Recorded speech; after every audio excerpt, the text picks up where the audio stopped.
All right, today, when we went into this hero series, we strategically said, look, we know all the good stuff about all the heroes. And last week, we once again talked about Abraham's faith and how strong his faith is. But we need to also point out that these heroes were human just like us.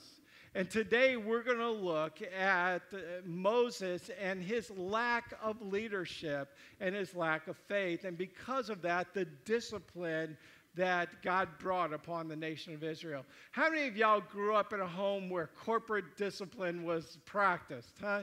Anybody in the room? That's why you're in church. You realize that, right? Because you had parents who loved you enough to beat you, all right? That's why you're in church. I grew up in one of those homes, right? My dad, his mode of discipline was a belt. And here's the killer.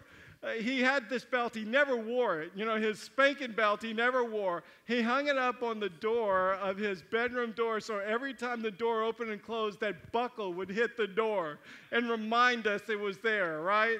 My dad, 6'7". By the way, I had DNA testing. He is my dad, 6'7". My mother, 4'11", raised by a circus act, all right? I'm telling you. Mother 4'11". I would much rather my dad discipline me than my mother. My mother was just cruel when she did it, because when I got in trouble, we lived in Illinois at the time, and we had this large apple orchard. She would make me go and pick my switch that she was going to use on me.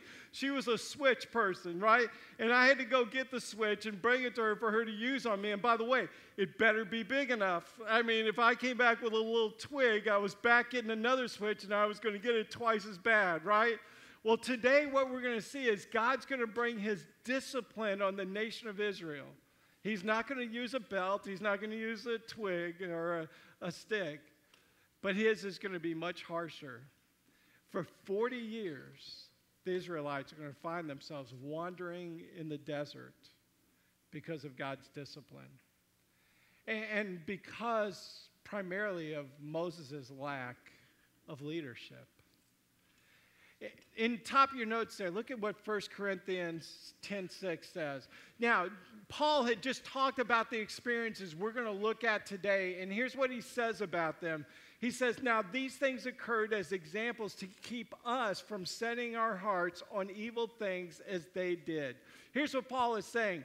The stuff that the Israelites did that we're going to look at today, Moses' lack of leadership, all of that, Paul says we need to learn from that so we don't make the same mistakes.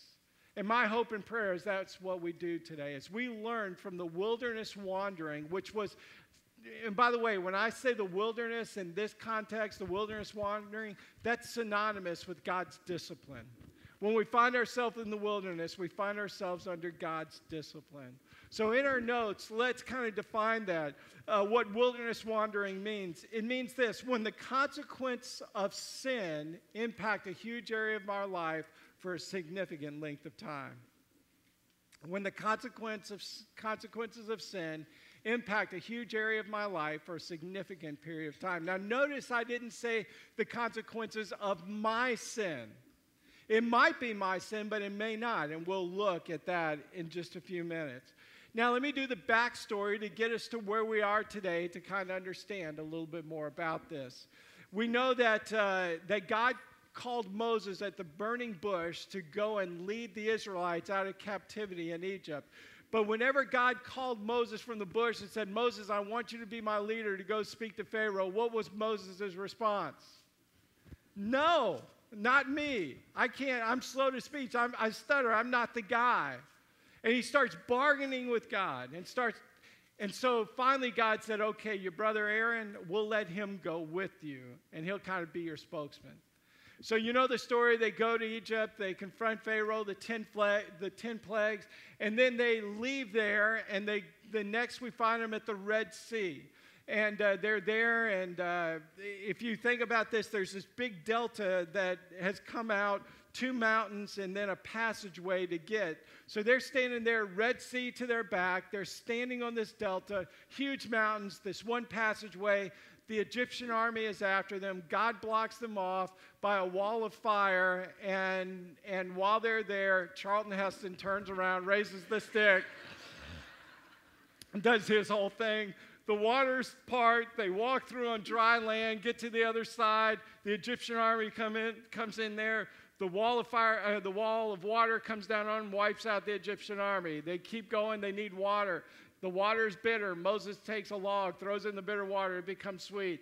They want something to eat. God sends manna from heaven. They want meat, so he sends quail. God gives them the 10 Commandments. They spend about a year in the wilderness, and now when we pick up the story, they're at the edge of the promised land. This is the land that God promised Abraham last week, that he and his descendants would be as numerous as the stars in the sky and the sand in the sea, and they're to take the promised land, and part of that is modern-day Israel. And so they're now to go into the promised land, and God goes to Moses and says, I want you to pick 12 spies, one from each tribe, to go in and spy out the land and come and give the report. Now, here's what Moses clearly understood. The spies were to come out and just confirm what God had told them already, that this is going to be your land. It's a great land. It's a land flowing with milk and honey. So they go in, and for 40 days they spy out the land, and when they come back, they give their report in chapter 13, and here's their report. It is everything God said it is. In fact, they said that the fruit is so lush that they picked 2 clusters of grapes and they couldn't carry it. They had to put it on a pole, and 2 men had to carry it on a pole. The clusters of grapes were so big. And they're giving this report, and they're saying it is everything God said it is, but there's giants in the land. Let me just say this. When it comes to spiritual matters, every time you use the word but, you're in trouble. Because here's how we do it. God, I know what your word says, but they did it first. God, I know what your word says, but I just can't help myself. God, I know what your word says, but I don't believe that can happen. God, I know what your word says, but this is an exception. And they used that word. It's everything God said it was, but there's giants in the land. Now understand, out of the 12, 10 gave that report. 2 said, no, guys, time out. God's already given us the land. All we have to do is trust him and go in and take it. Joshua and Caleb. They said, let's go do it. But 10 of the spies said, no way, there's giants in the land. And the people bought into the majority report. Let me say this, as Christians, always be wary of the majority report. I would say in Christian circles, the majority is rarely right. If there is a Christian book that's on the New York Times bestseller list, I'm going to read it. Not to get inspired, I'm going to read it to point out the theological errors in it when you tell me what great a book it is. Because here's what I know. If it's not Billy Graham's autobiography and it's on the New York Times bestseller list, it is probably filled with all kind of theological error. I'm telling you, your best life now? Really? Well, then that doesn't give me much hope about heaven if this is the best it gets. And yet Christians bought that book and ate it up and kept even, oh, have you read this book? How great. All right, so God's interested in giving you a great parking place at the mall. I don't think so. All right, so I read the books. And so here's the deal. The people believe the majority report, and now here's what they're wanting to do. They want to stone Moses and Aaron, and they want to go back to Egypt. In other words, here's what sin does you. It drives you right back into slavery, and you need to understand that. When we talk about the high cost of disobedience, sin drives you right back into slavery, and that's what they're doing. They're not trusting God. They want to stone Moses and Aaron, and they want to go back to Egypt and be slaves again. And then God tells Moses, look, step aside. I'm going to wipe them all out and just start over through you. And Moses now becomes the leader he should have been a chapter ago. And he steps up and he says, God, you can't do that. Because, God, if you do that, everyone in Egypt is going to say, what kind of God is that he brings his people out in the desert just to kill them? And so Moses boldly stands in the gap for for a nation that just a few verses earlier is wanting to stone him.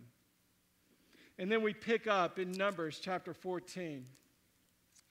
Moses speaking says this, "Now may the Lord's strength be displayed just as you have declared. The Lord is slow to anger." If you write in your Bibles, you may want to underline this verse. The Lord is slow to anger, abounding in love, and forgiving sin and rebellion. Yet he does not leave the guilty unpunished. He punishes the children for the sin of the fathers to the third and fourth generation. Moses is saying, Lord, you're a Lord you're a God who is slow to anger. In fact, the King James says that you are long-suffering.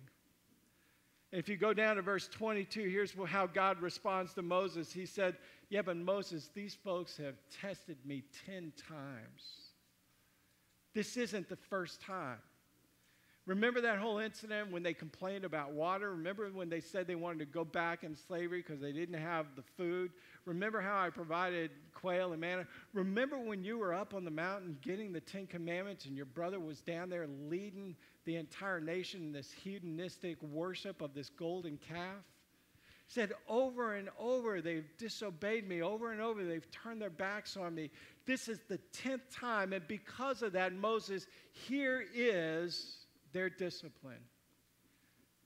The nation is going to wander in the wilderness for 40 years. The generation who wouldn't follow me in obedience, everybody 20 years old or older, is going to die in the desert except for Joshua and Caleb. So Moses goes back, and we get to verse 39 of chapter 14. He goes back to report it. When Moses reported this to all the Israelites, they mourned bitterly. Early the next morning, they went up toward the high hill country. We have sinned, they said. We will go up to the place the Lord promised. Now understand this. They repented. They confessed their sin. God forgave them of their sin, but he didn't remove the consequences of their sin. In fact, he brought the consequence of not giving them the promised land. He said, look, plan A is no longer an option. Plan B now requires 40 years of wandering before the next generation goes into the promised land. And in fact, after they confessed, they tried to go in their own strength, and they got routed. And so let's learn some things about the wilderness. Let's learn some things about God's discipline and some things to help us and follow what Paul admonishes us in 1 Corinthians to learn from their example. In your notes, the wilderness in our lives, we need to understand, can come in two forms. Number one, it comes in the form of God withdrawing his protection. We see that here whenever they tried to go into the promised land and they were routed. Why? Because God had pulled back his protection. He wasn't going to give them the spiritual, the battle victory because of their sin and because of his discipline on their lives. We see this throughout Scripture, many places where God comes and he withdraws his discipline. Let me throw something out here. Theologians debate this. Could it be that 9/11 was God withdrawing his protection on our nation for a moment? Could it be that he said, okay, you want to take God out of the courts, you want to take God out of the schools, you want to take God out of your homes, and for many to take them even out of their churches? If that's the way you want it, let me pull back my protection for a minute and show you what could happen if I wasn't protecting you. Maybe, maybe not. We'll find out when we get to heaven, but it is an interesting argument, isn't it? Then maybe God pulled back his protection for a moment to let us see what it'd be like not to have his protection.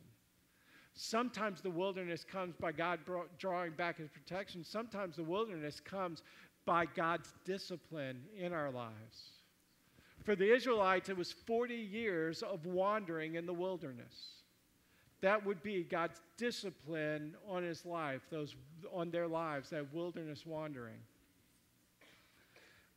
Since I've already used one example with our nation, let me use another. Could it be that Katrina was God's discipline on New Orleans?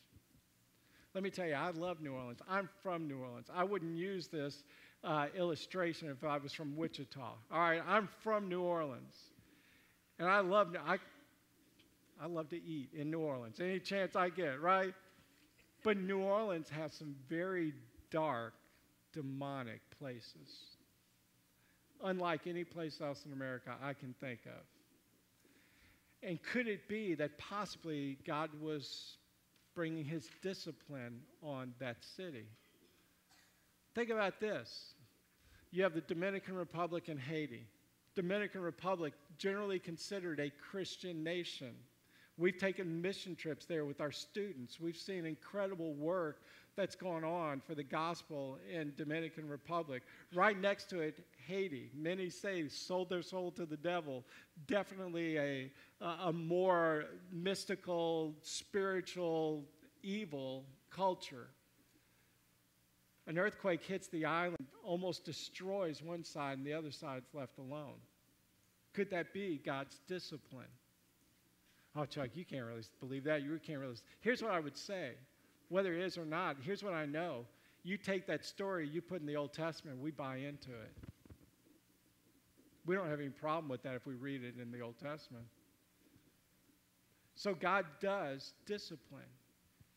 And so we need to understand that and have that foundation as we look at some tips for survival in the wilderness. Paul said, I want you to learn from them and not make the same mistakes. Growing up, I would watch reruns of the Andy Griffin Show, and I remember one rerun where Opie had to go down to get a spanking, all right? He had done something wrong. He had and if you know the story, the courthouse was the jail and everything. It was all-inclusive. Andy basically ran the town. And so Opie had to go down to the courthouse to get a spanking. To get ready for that, because he was worried about it all day, he put on 3 pairs of jeans to get ready for it. And then he stole one of Aunt Bee's iron skillets and stuck it in the back of his pants, right? He went down there and he was ready for his whooping because he was prepared for it. And I thought, how cool is that? I'm going to start wearing more than 1 pair of jeans. I mean, we can learn from other people, right?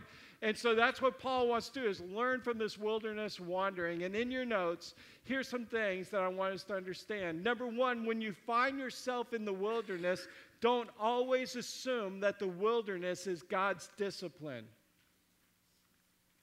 When bad things are happening, when you feel the oppression, when you go through tough times, don't always assume that it's God's discipline. Now, let me say this. On one scale, everything that we go through that's not good, everything we go through that's tough and hard is God's discipline. Some of you will go through a lifetime of wilderness wandering because of God's discipline. I've used this example. I'm going to continue to use it. I have a son on the back row who's autistic. His entire life, he will deal with the discipline of sin and deal with the wilderness of autism. There are people for years, you will deal with sin in the form of cancer and be in the wilderness for years. For some, you will deal with the effect of a chemical imbalance your entire life and deal with the consequences of sin. Now, there's proper tension in the room, and there should be, because here's what you need to understand. It's not your sin. Let's go back to the garden. Was there autism in the Garden of Eden? Was there cancer in the Garden of Eden? Was there chemical imbalance in the Garden of Eden? Was there divorce in the Garden of Eden? Were there natural disasters in the Garden of Eden? Absolutely not. Plan A for God was that we would enjoy fellowship with Him, in perfect fellowship in a perfect environment. Right? But man sinned, and the wages of sin is death. So ever since the garden, we have been dealing with the effects of sin. So somebody says, why did this happen? Well, a blanket easy answer is sin.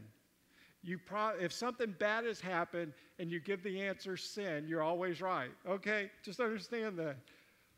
But we're not going to deal with that. We understand that, and that's a foundation.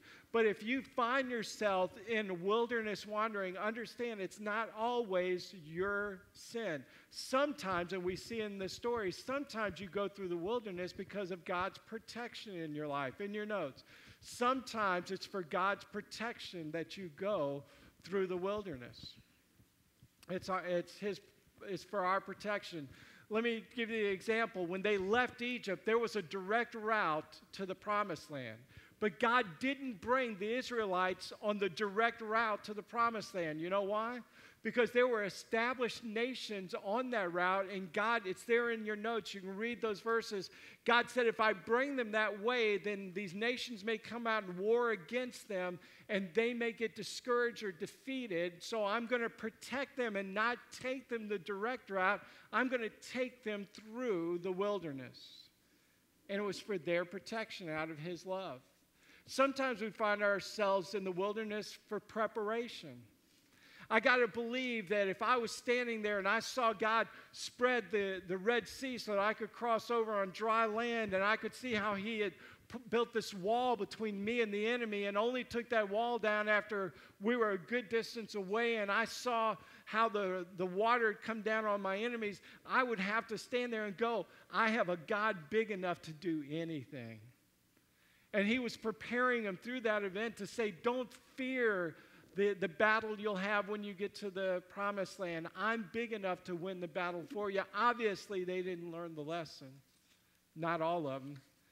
But sometimes we find ourselves in the wilderness, and it's a time of preparation. That's why James says we can rejoice when we face those trials, because God's preparing us for something, and he's maturing us and growing us. Sometimes it is, though, his discipline because of sin in our lives. Second thing I think we can learn is that the wilderness journey might not be your fault. The wilderness journey might not be your fault. Help me here. Joshua and Caleb, were they obedient to God? Yeah, they were obedient to God. They said, we can take the land. Where did Joshua and Caleb spend the next 40 years? In the wilderness. How about all those kids, 20 years and younger? Were they obedient? Yeah, because they didn't even have a choice in the matter. But where did they find themselves for the next generation, for the next 40 years? In the wilderness. Remember where we read that the sins of the father visit the children, the grandchildren, great-grandchildren? Guess what?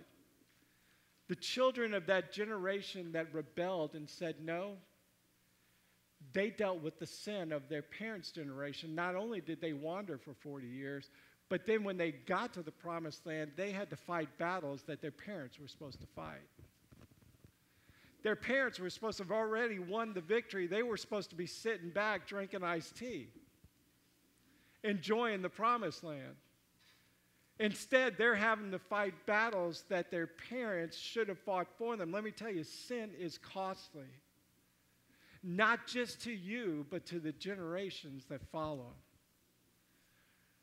Even sin that you think nobody else knows about is costly.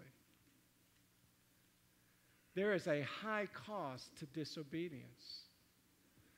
But it may not be specifically your sin. You may be caught in the backwash of somebody else's sin.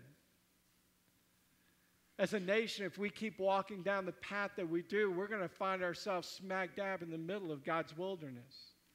And you can pray 10 hours a day. You can memorize half the New Testament. You can sing praise songs every place you go. You're still going to be caught in the backwash of the sins of a nation. The third thing we need to see in this is that the wilderness is usually God's last resort. It's usually God's last resort. Let me tell you two misconceptions the extremes that we have of God. Some people see God as this kind of a grandfatherly type Santa Claus in heaven, whose job is, once we become a Christian, his job is to make our life easy and give us what we ask for. Just watch TV with those big gold chairs on it, and that's the message you're going to get, okay? You know, the ones where they have more makeup than any human being should wear? That's the message you're going to get. That's the picture they paint of God.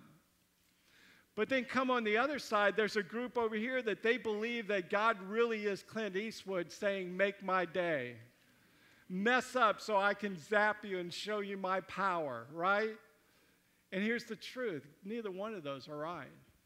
God is a loving Father, full of grace and mercy. He is long-suffering.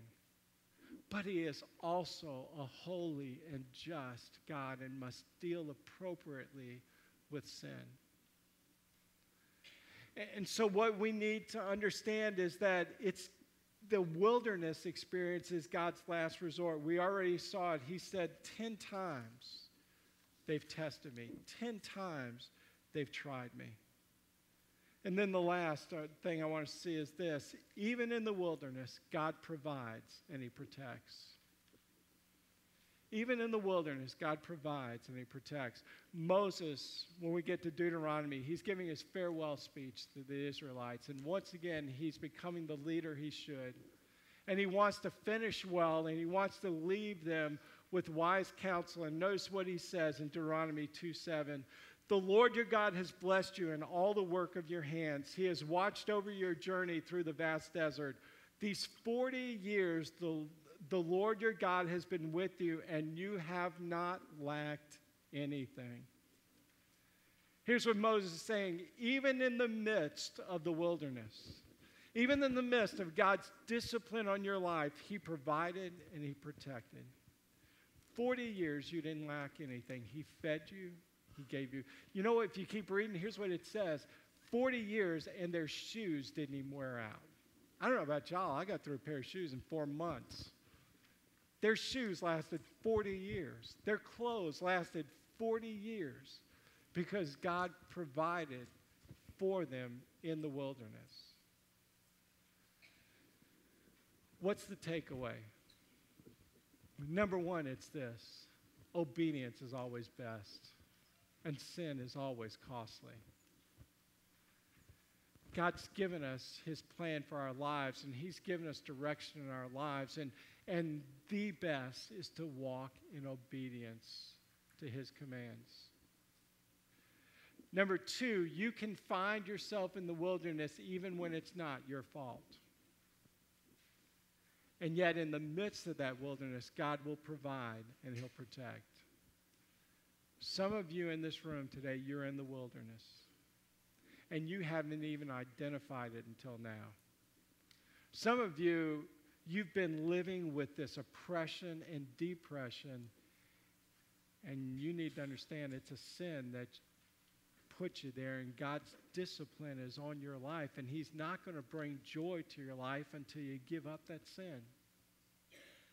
Some of you, you're in the wilderness in your marriage, and it's not even your fault. You're doing everything you can to try to make the marriage work and to be God-honoring on your side. And to that, I would say, remember, even in the midst of that, he's God. Continue to walk in obedience. Continue to honor him. And let him fight the battles for you. Pray for your spouse. Love your spouse. And let him fight the battles for us. Some of you, you're in a wilderness in your finances, and it's because you've never trusted God enough to honor him in your finances, and because of that, he has put you in the midst of a wilderness experience. It's not going away tomorrow. And you've put yourself there, and it's his discipline, and you need to recognize that. Disobedience is costly, but obedience is blessed. Now, that's not prosperity gospel. I'm not saying if you're obedient, you're going to be rich. But God does provide everything that we need. He does provide and protect. So how do we respond? Fix our eyes on Christ, the author, the perfecter of our faith. Troy, come and close our time together.